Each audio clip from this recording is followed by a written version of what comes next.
రాష్ట్ర వ్యాప్తంగా జరిగినటువంటి ఆటో మోటార్ రవాణా బంద్ను సందర్భంగా ఈ రాష్ట్ర ప్రభుత్వానికి మేము ఆటో జేఏసీగా విజ్ఞప్తి చేస్తున్నాం, డిమాండ్ చేస్తున్నాం. ఇవాళ మహాలక్ష్మి పథకం వల్ల లక్షలాది మంది ఈ రాష్ట్రంలో 6 లక్షల మంది 50,000 మంది ఆటో డ్రైవర్లు ఉండగా మొత్తం ట్రాన్స్పోర్టు 15 లక్షల మంది ఈ రాష్ట్రంలో ఉన్నారు.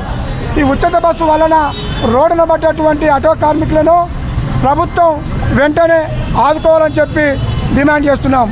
మూడవది, ఏదైతే రాష్ట్ర ప్రభుత్వం ఎలక్షన్ల ముందు 12,000 ఇస్తామని చెప్పి హామీ ఇచ్చిర్రో దాన్ని నెలసరిగా మార్చి అమలు చేయాలని డిమాండ్ చేస్తున్నాం.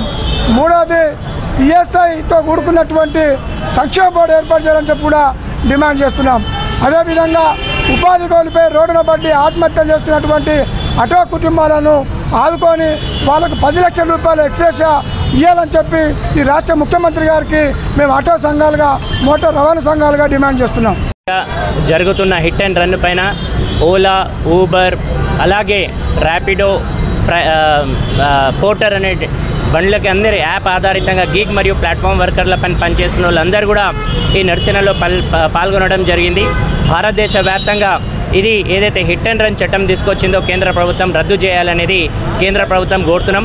ముఖ్యంగా ఇది కేంద్ర ప్రభుత్వం ఏదైతే తీసుకొచ్చిన చట్టం ఉందో ఆ చట్టం దాంతోపాటు 4 నల్ల చట్టాలు కూడా వెనకాల తీసుకురావాలని భారతదేశ వ్యాప్తంగా అన్ని ట్రేడ్ యూనియన్లు సమిష్టిగా కలిసి తీసుకున్న దానికి పూర్తి మద్దతు ఇస్తూ Telangana gig and platform workers కూడా పాల్గొనడం జరిగింది. Thank you.